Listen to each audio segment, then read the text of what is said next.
আমি নারায়ণগঞ্জের শামীম মুস্কানকে আমি চ্যালেঞ্জ দিয়ে বলতেছি, শামীম তুমি আজকে আমাদের নিরস্ত্র ভাইদের উপর অজরে পাখির মতো গুলি করেছো। তুমি আজকে তোমাদের প্রশাসনের সহযোগিতায় ভারী অস্ত্র দিয়ে আমার ভাইদের বুকে তুমি আজকে গুলি চালিয়েছো। তুমি খালি হাতে আসো নারায়ণগঞ্জে, তুমি 1 মিনিটও টিকতে পারবে না। আমি চ্যালেঞ্জ দিয়ে বলেছি, আমি ফেনীর ছেলে, আমাদের বুকের পাটা অনেক বড়।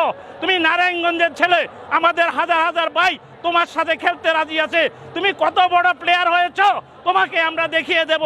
আর যদি একটা গুলি পড়ে, আর যদি আমার ভাইদের উপর গুলি পড়ে, আমি তোমাকে সতর্ক করে দিতে চাই, বাংলার বুকে তোমার কোনো জায়গা হবে না। এই বাংলার মানচিত্রে তোমার নাগরিকত্ব কেড়ে নেওয়া হবে, বাংলার বুক থেকে তোমাকে বিতাড়িত করা হবে, তোমার নাগরিকত্ব, তোমার পরিবারের নাগরিকত্ব কেড়ে নেওয়া হবে। তোমাকে চ্যালেঞ্জ দিয়ে ছুড়ে দিতে চাচ্ছি। কালকে রনির সাথে কথা হয়েছে, আমি বলে দিয়েছি আমরা প্রয়োজন বোধে ঢাকা থেকে নারায়ণগঞ্জে যাব। আমাদের ভাইরা তোমাদের সাথে প্রয়োজন বোধে আমরা যুদ্ধে সামিল হব। আর যদি একটা ভাইয়ের উপর গুলি পড়ে, আর যদি আমার ভাইদেরকে কখনো নিধন করা হয়, আমি বলে দিচ্ছি এই দেশের হাজার হাজার জনতার পক্ষ থেকে, এই দেশের মুক্তিকামী গণতন্ত্র মুক্তিকামী ভাইদের পক্ষ থেকে বলছি, বাংলাদেশ জাতীয়তাবাদী দল রুখে দাঁড়ানোর জন্য বাংলাদেশের যথেষ্ট শক্তি সঞ্চার করেছে। তুমি এক মুহূর্ত তুমি রাস্তায় দাঁড়ানোর কোনো সাহস নেই। তুমি আজকে অস্ত্র ছাড়া আমাদের সাথে মোকাবেলা করো। আমরা যুদ্ধে নেমেছি, আমরা গুলি খেতে প্রস্তুত, আমরা মায়ের কাছ থেকে বিদায় নিয়েছি। যতক্ষণ না গণতন্ত্র মুক্তি পাবে, এই দেশের মানুষের হাসি ফুটাবে, ততক্ষণ আমাদের আন্দোলন সংগ্রাম চালিয়ে যেতে থাকবে। আমি সবাইকে, আমরা রাজনীতি করি বাংলাদেশের জনগণের জন্য, আপনাদের জন্য। আপনাদেরকে আমি আহ্বান জানাবো, এই ফিসার স্বৈরাচারী সরকার জগদ্দল পাথরের মতো মানুষের বুকে চেপে আছে, এই সরকারকে হটানোর জন্য আপনারা রাস্তায় নেমে পড়েন।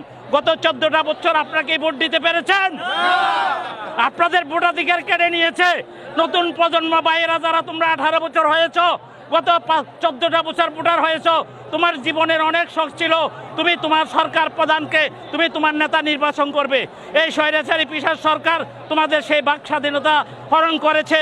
যখন ভোট আসে, তোমার কেন্দ্রে যাওয়ার আগে গুন্ডা বাহিনী বলে তো আপনার ভোট হয়ে গেছে, তুমি কেন্দ্র থেকে চলে যাও।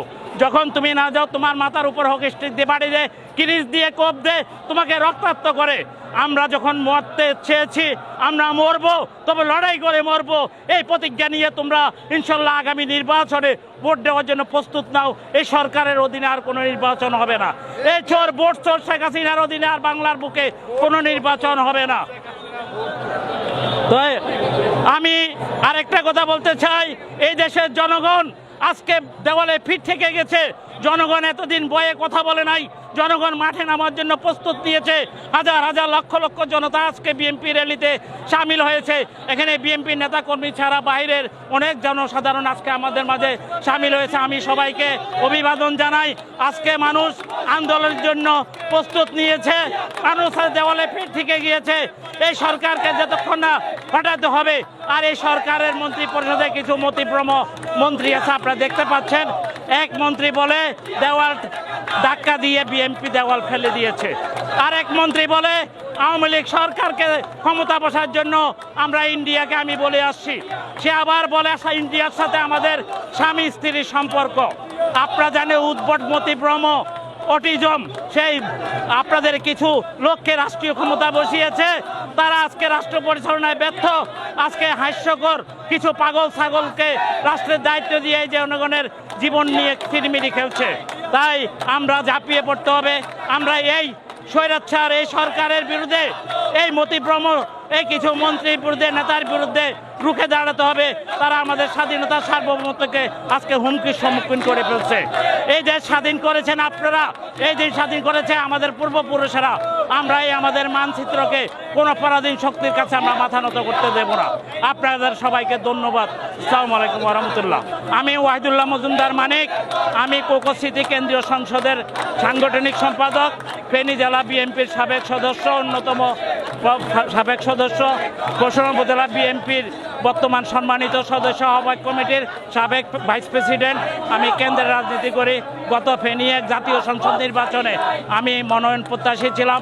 আমাদের দেশমাতা বেগম খালেদা জিয়ার অবর্তমানে আমাদের আন্দোলনের অংশ হিসাবে আমিও একজন জাতীয় সংসদ সদস্যপদ প্রার্থী ছিলাম ফেনী এক আসনে। ধন্যবাদ আপনাদেরকে।